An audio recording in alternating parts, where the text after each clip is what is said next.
So guys, welcome back to the channel, and this is actually a pretty big running vlog. This is number 100 of my weekly running and training vlogs, and I gotta say that when I started it, I never thought it was going to get this far, 100 episodes in, and yet here we are. Time flies when you're having fun. Anyway, a couple weeks ago, on the community page of the channel, I asked the question, have you ever taken a break from running?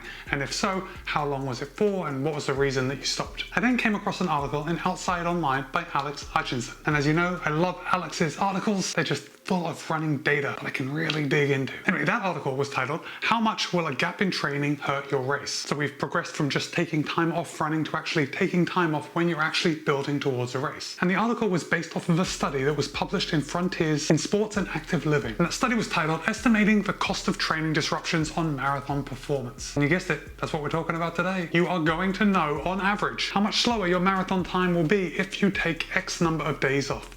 Let's get into it.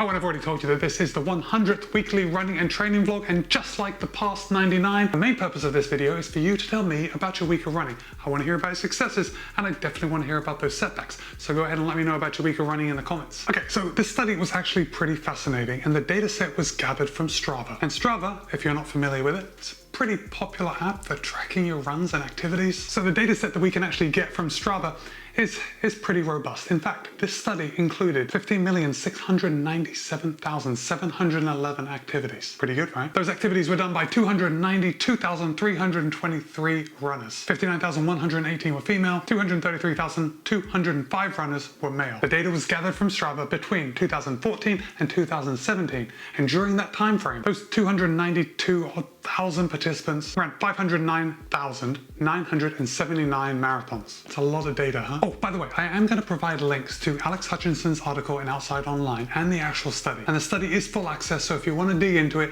really dig into that data, you're going to be able to. Because I'm not going to be covering every little area of the results. We're going to just be talking about averages, just to keep this video to an acceptable time frame. Let's just talk about some stats of some of the participants. So on average, the women ran 1.57 races, and on average, the males ran 1.79 races. The average weekly volume was around 40 miles, maybe a little less for the females, a little more for the males. And the average age of the female runners was 38.5, and the average age of the males was 40.2. Now, this next part was something I found a little surprising, but the average days trained per week for females were 3.12 days, and for males it was 3.07 days, which I do find a little funny because it seems to me, after running about 50 marathons in my life, that if I was to go into a marathon only training an average of 3 days a week, it would feel like I'm leaving something on the table. But that's neither here nor there, that is what the data says. The researchers also separated the runners into what they call fast runners and slow runners. And that delineation was at the 4-hour mark, with fast runners running faster than 4 hours and slow runners running slower than 4 hours. There were 157,050 fast runners and 135,273 slow runners. The researchers also separated the disruptions into 2 periods of time. We've got early disruptions that occurred between 8 and 12 weeks before race day, and late disruptions that occurred 3 to 7 weeks before race day. And you might be wondering, Matt, if they're only running an average of 3 days a week, how did they measure the disruptions? Because obviously, if people are taking 4 days off a week, that's pretty normal. They are bound to take off a couple of days in a row. But the researchers decided that a disruption of 7 days or greater would mark the line of disruption. And anything less than 7 days, so including 6 days and less, was not a disruption. And this was also a little surprising to me, but I think it's also going to be encouraging because it tells us that if we do take a little time off in our build up to a race, we're not alone. But 58% of males experience a disruption in their training. Remember, that's 7 days or more. And 55% of females experience a disruption in their training of 7 days or more. So more than half the people are taking a week or more off and still running the marathon. That's pretty good. So as I mentioned, we're not going to get into all the differences between male and female and slow and fast runners and young runners and old runners. We're just going to be talking about averages. So let's cut right to the chase and let's hear about some percentages that you are going to slow down on average if you take X number of days off. So if you were to take off between 7 and 13 days in your build up for your marathon, on average, you are going to run 4.25% slower than if you didn't have any disruptions in your build up. So let's just take a 4-hour marathon or 240 minutes to run the marathon as an example. If you could run a 4-hour marathon without any training disruptions, you would run 10.2 minutes slower. So you'd be finishing about 4:10. Now, if you miss 2 weeks of training, you're going to be running 6% slower on average than you would if you didn't miss any of the training. So again, if we ran a 4-hour marathon with a 2-week disruption, you would be running 14.4 minutes slower. So a 4-hour and 14-minute marathon. And finally, if you were to miss 3 weeks of training in your build up for a marathon, which is actually a pretty substantial amount of time if we consider that a marathon training block is between 12 and 16 weeks, your time is going to be 7.5% slower, which will add another 18 minutes on to your 4-hour marathon. So there we go. There are some averages. Now, you should be able to take these to the bank because we are using such a large data set. And as you know, when we consider ourselves as a group, all of us are nothing but average. But by the way, I know that you and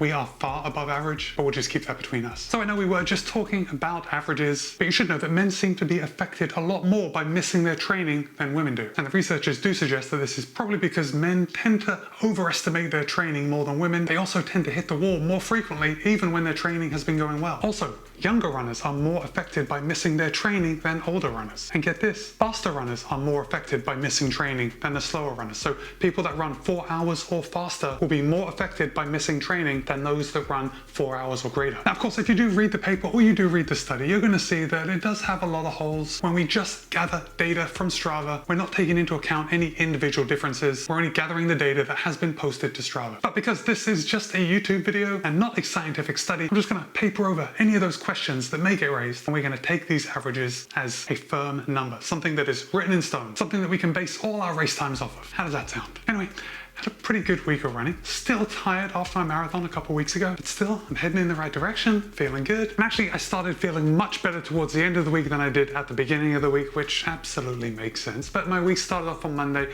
with 10.6 miles, very easy. And then Tuesday, I went out for another 10 miles, and I was still feeling tired, but I just wanted to get that time on my feet. And to be honest, I was feeling too tired to do a workout, but not tired enough to not run. Does that make sense? Wednesday was my day off last week, and then on Thursday, I decided to do a little bit of a workout. When I say a little bit of a workout, I mean just a shortened workout. So I warmed up for 3 miles. Well, hold on. I did 8.1 miles total. I warmed up for 3 miles. I did 4 miles at tempo pace, and then I cooled down for 1.1 miles. And that tempo pace was It was a bit of a challenge, but I did feel good when I came back after going out and just getting my legs turning over and getting my heart rate up a little higher than I do on my easy run. Friday was 8 miles, just super chill and easy. Saturday was 10.1 miles. Now, Saturday was a trail run, and I did get a lot of elevation. When I say a lot of elevation, it wasn't really a lot to anyone else that trail runs on a regular basis, but for me, running here in Florida, I was up and down at the celery fields, which I realized that only if you live in my area do you know what celery fields is. But at the celery fields, there is a man-made mountain hill, so to speak, and there are different trails kind of going up and around it, all around. It's quite a lovely area, and obviously that hill is made of dirt, so it's just nice trail running. We're actually pretty lucky to have it, and I met up with a couple of people there, so the miles were just social and fun and everything good. 10.1 miles, I was happy with that day. And then on Sunday, I wrapped up the week with 15.5 miles. Now, I did only plan to go out and run 13, but that plan really wasn't set in stone. It was more like me thinking to myself, how far am I going to run today?